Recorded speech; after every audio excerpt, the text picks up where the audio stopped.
everyone, Bebop here. I am a STEM teacher for Starbase Indiana, Indianapolis.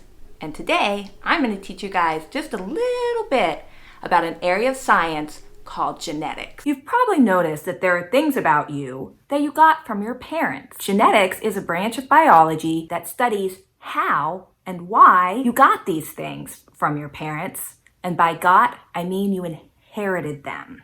Genetics is a branch of biology that looks at how things like hair color and eye color get passed from parents to their offspring. So these physical characteristics that are inherited from parents to their offspring, the ones that you can see, are called phenotypes.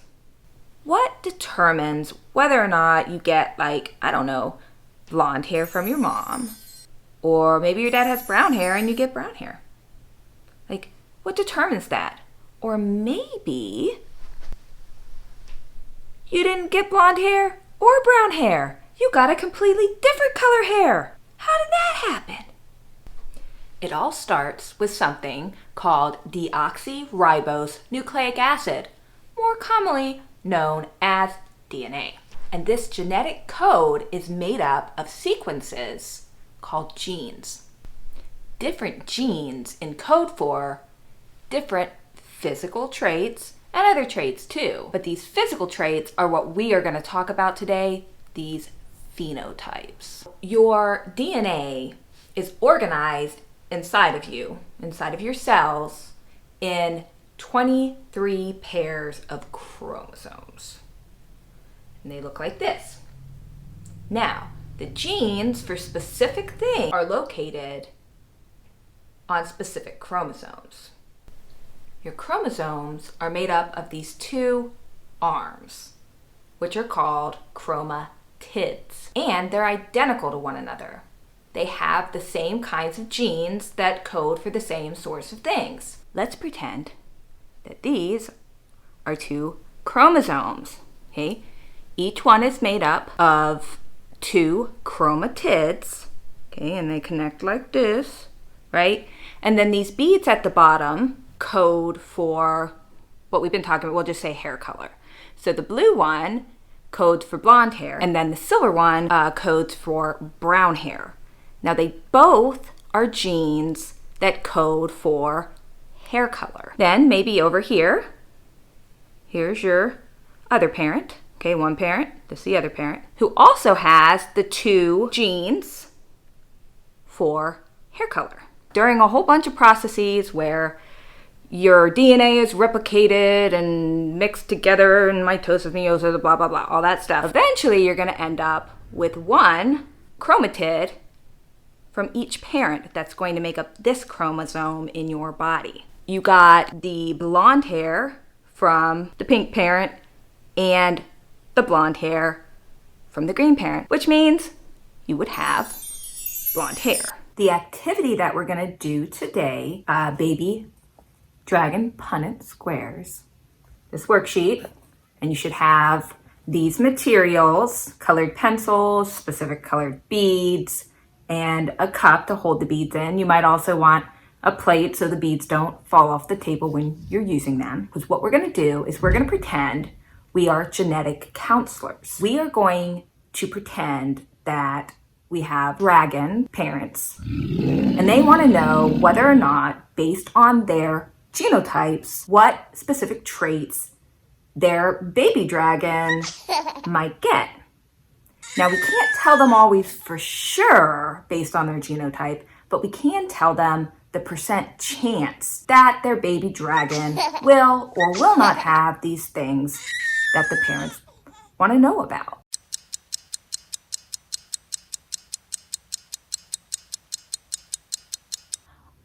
All right, so this is what a Punnett square looks like.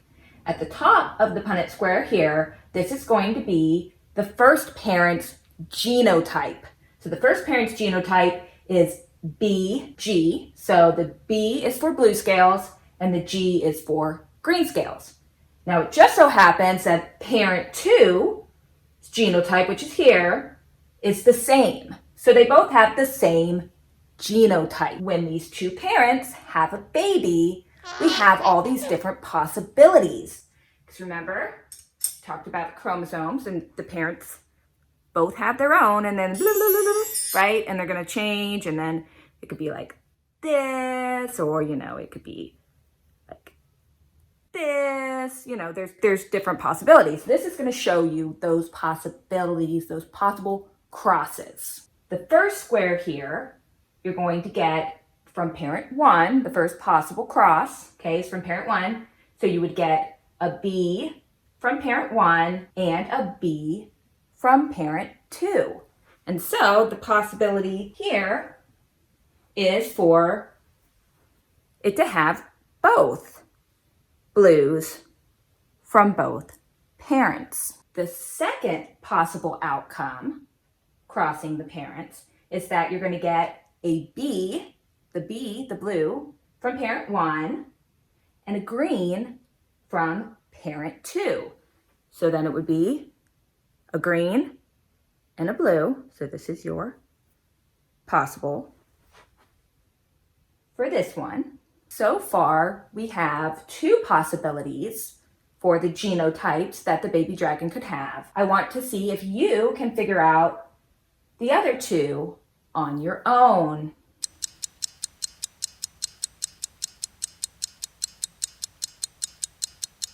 Okay, did you get it? Let's see if you were correct. This parent is going to give a green, and this parent is going to give a blue. So B and G. And then for this next one here, or the last one, you're going to get a green from both parents. So now we know the four possible genotypes our baby dragon could have. But how are we going to figure out what color our baby dragon is going to be? Is it going to be blue or is it going to be green? Well, we know for sure in this first one here, BB, that there's no possibility that it could be green because all we have are blue genes. But what about here, BG? Here we have both a blue and a green. So which one is our baby dragon going to be? Blue or green? This is where something comes in genetics called dominant genes. The dominant gene is going to trump the other gene, which is called the recessive gene. So if there is a dominant gene, then the recessive gene's never going to show up. So here, our dominant gene, which we are going to represent with capital letters, blue in this scenario is our dominant gene. So if blue is in any one of these squares, our baby dragon's going to be blue. So even though there's a green, doesn't matter because the dominant trumps the recessive. However, over here, we have two green, no blue. So this is the only one or the only possibility of getting a green baby dragon. So now the worksheet asks you in question 1 to color in each possible baby dragon with the color that genotype would represent if the baby dragon got it. Okay, so do.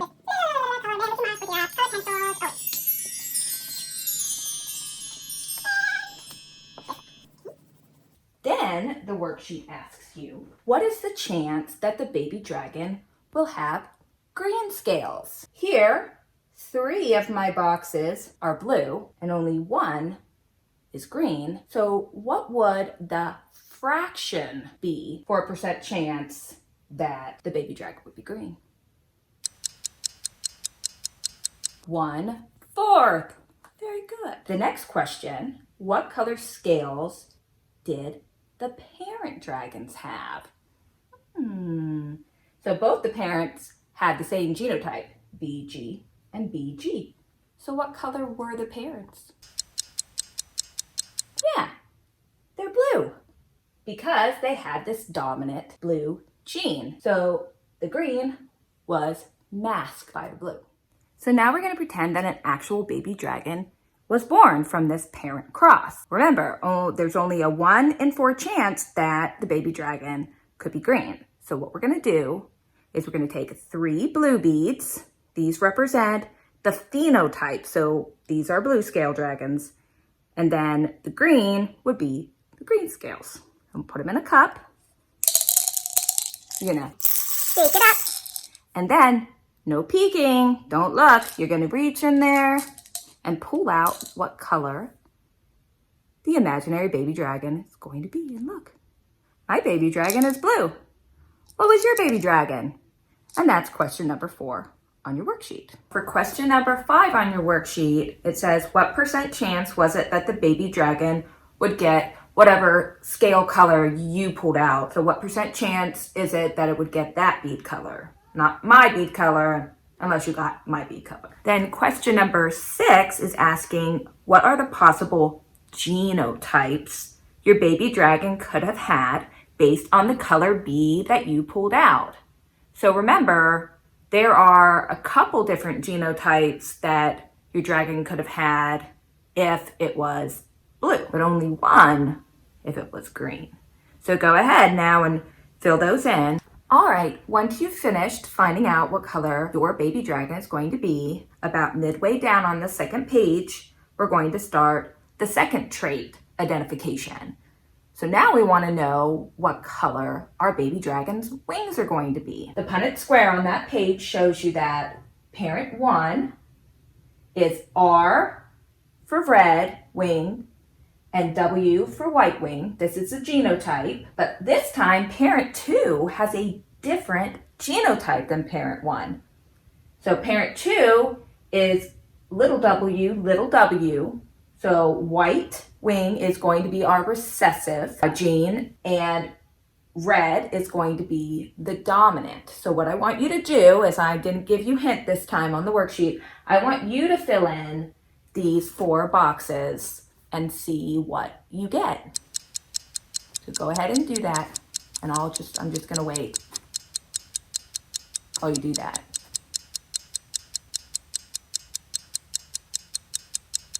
Are you done? All right, then let's move on. So here are the answers that you should have gotten. So in the first block here, it would have been RW. Over here, WW, RW, and WW. Now with your colored pencils, I want you to color in what actually will show up. So based on the genotype here, what color wings would that baby dragon have? And I can't really color it in white, so I'm just gonna color the ones that are red in. Okay, ready? So now we're going to answer question 2 on the worksheet. It says, what is the % chance that the baby dragon will have white wings? So if you look over here, it's very easy to tell with the color. Colored half of it red. So answer that question. And now, can you figure out what color wings the parents had to start off with? Right, you're right. So parent 1 had red wings and parent 2 would have had white wings. Okay, so get your cup out and your beads again, because we are going to pretend that an actual baby dragon is born. So in this case, this time, we're going to put 2 red beads in the cup and 2 white beads in the cup. Okay. And then gonna shake it up. And without looking, pick out what color wings your baby dragon has.